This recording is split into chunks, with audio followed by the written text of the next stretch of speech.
विद्यार्थियों, यहाँ पर हम एक बार फिर से उसी ग्राफ का उपयोग करके, जिसे हम वेलोसिटी टाइम या वेग समय ग्राफ कहते हैं, उसका उपयोग करते हुए गति का द्वितीय समीकरण s = ut + ½ at², इसकी स्थापना करेंगे, इसका व्यंजक प्राप्त करेंगे। इसकी जो टर्म्स है मैं दोबारा से रिकॉल कर दूं आपको। s विस्थापन है, u प्रारंभिक वेग है, t समय है और a जो है वो त्वरण है।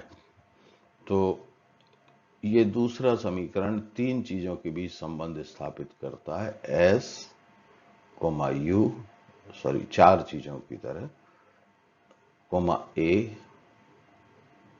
अगर आप चार में से कोई तीन आपको याद दिए हुए हैं तो चौथा आप निकाल सकते हैं। इस तरह से इस समीकरण का उपयोग करेंगे।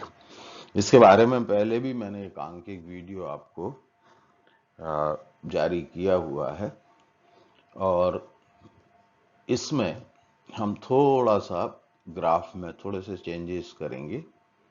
इस ग्राफ को यहाँ A से लेकर O तक यहाँ रचना करेंगे और O से लेकर C तक संरचना करेंगे।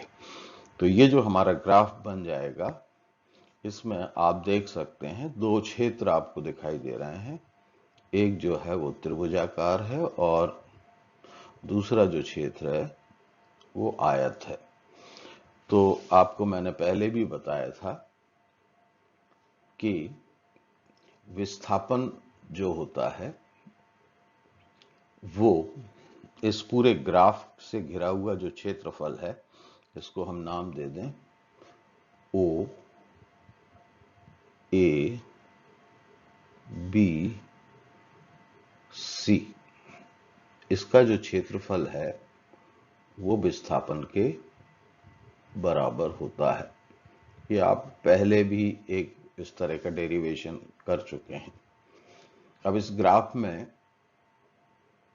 एक त्रिभुज है जो आप देख रहे हैं ABD,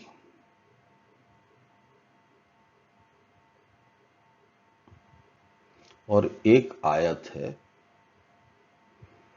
जिसको हम कह सकते हैं OADC।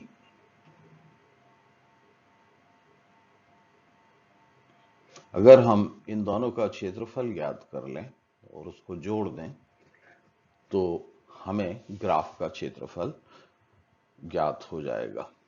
लेकिन पहले हम इन त्रिभुजों को और अच्छे से इनका निरीक्षण कर लें कि आखिर हैं कहाँ ये आप देख पा रहे हैं। मैं इसको थोड़ा डार्क कर देता हूं ताकि आप अच्छे से उसको देख सकें।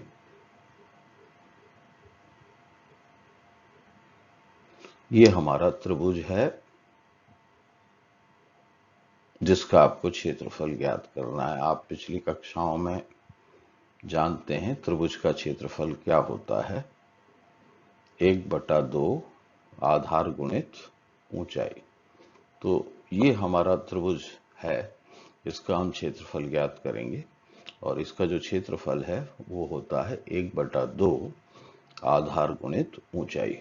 तो 1/2 आधार यहां पर आप देख रहे हैं बराबर है AD के।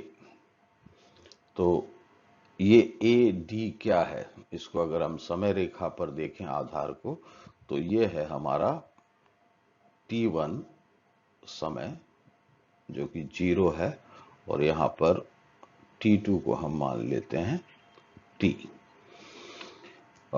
इसी तरह से हम वेलोसिटी वाली रेखा पर जाते हैं, वेग वाली रेखा पर। तो यहां पर हमने पहले प्रारंभिक वेग u लिया था और अंतिम वेग v लिया था।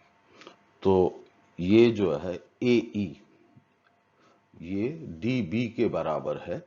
तो इसलिए यहां पर भी हम लिख सकते हैं, अगर आप चाहें तो यहां पर भी ये जो वेग है u कहलाएगा और यहां पर भी v कहलाएगा। तो इस तरह से हमें दूरियां पता चल गई एक्स अक्ष और वाई अक्ष पर। एक्स अक्ष पर आधार जो है वो हमारा है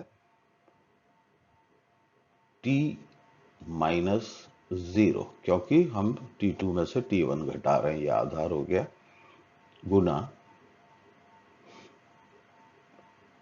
दूसरा जो हमारा है ऊंचाई, वो ऊंचाई हमारी हो जाएगी, जो बड़ी संख्या है उसको उसमें से छोटी घटाएं, तो v यहां पर है v माइनस u। चलिए अब हम दूसरा क्षेत्र लेते हैं, जिसे हम आयत का क्षेत्रफल कहेंगे, और वो आयत का क्षेत्रफल आप नीचे यहां देख सकते हैं। ये थोड़ा सा लाइट कलर में मैंने आयत को यहां पर डार्क कर दिया। तो ये हमारा आयत जो है वो OADC बन गया। अब इसका क्षेत्रफल हम देखें वो क्या होगा। आप जानते हैं आयत का क्षेत्रफल होता है लंबाई गुणा चौड़ाई। तो लंबाई हमारी वही है जो पहले थी, अर्थात t माइनस 0, जिसे आप OC भी कह सकते हैं। और ऊंचाई हमें यहां पर देखनी पड़ेगी, क्योंकि ऊंचाई हम OA के बराबर ले रहे हैं। तो यहां पर वेग जो है, अगर हम O पर जाएं तो ये 0 होगा, और यहां पर वेग है u। तो ये जो डिस्टेंस है वो हमारा हो जाएगा, मल्टीप्लिकेशन में अगर हम लें तो u माइनस 0। अगर ये दो चीजें समझ में आ गई तो अब हम इनको सॉल्व करते हैं s के लिए। 1/2 t into v minus u, t minus 0 t होगा, प्लस t इंटू u।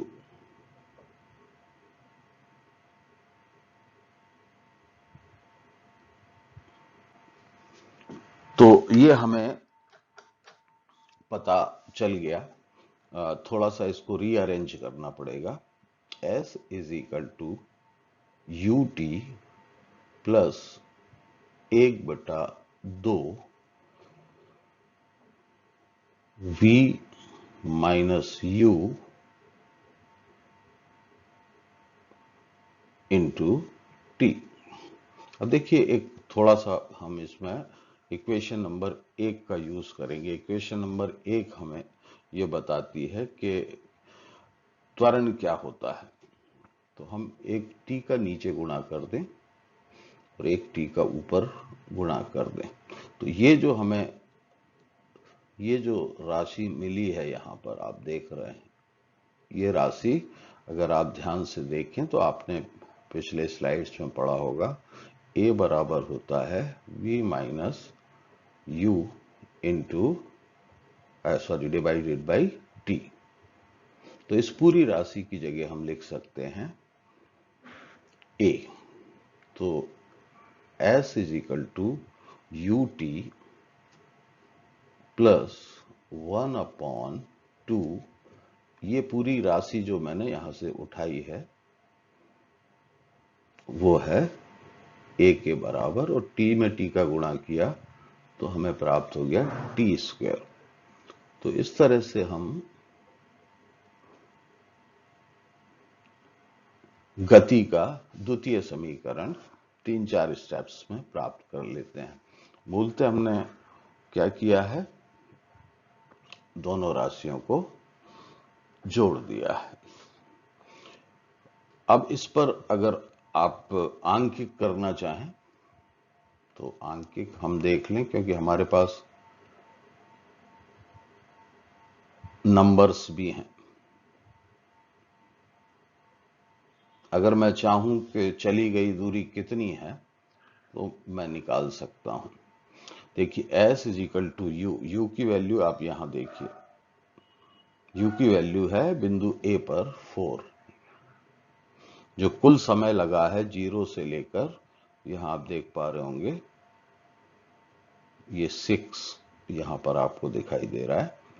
तो ये समय हो गया 6 प्लस 1/2। त्वरण जो है वो हमें यहां पर अभी पता नहीं है। तो त्वरण के लिए आप या तो इसके ऊपर वाली इक्वेशन यूज कर सकते हैं, त्वरण आपको वहां से प्राप्त हो जाएगा, या फिर अलग से इस वाली इक्वेशन से त्वरण हम निकाल सकते हैं। तो जो भी है, मैं यहाँ पर चूंकि मेरे पास है ऊपर उपलब्ध, तो मैं यहाँ से लिखूंगा v माइनस यू, क्योंकि त्वरण हमें दिया हुआ नहीं है तो हम निकाल लेते हैं। v है हमारा 16, u है हमारा 4, समय है हमारा यहां पर 6 सेकंड, और यहां पर 6 का स्क्वायर है तो ये इससे एक कट जाएगा, तो ये हो जाएगा 24 प्लस 16 में से 4 गए 12, तो 1/2 इंटू 12 इंटू 6।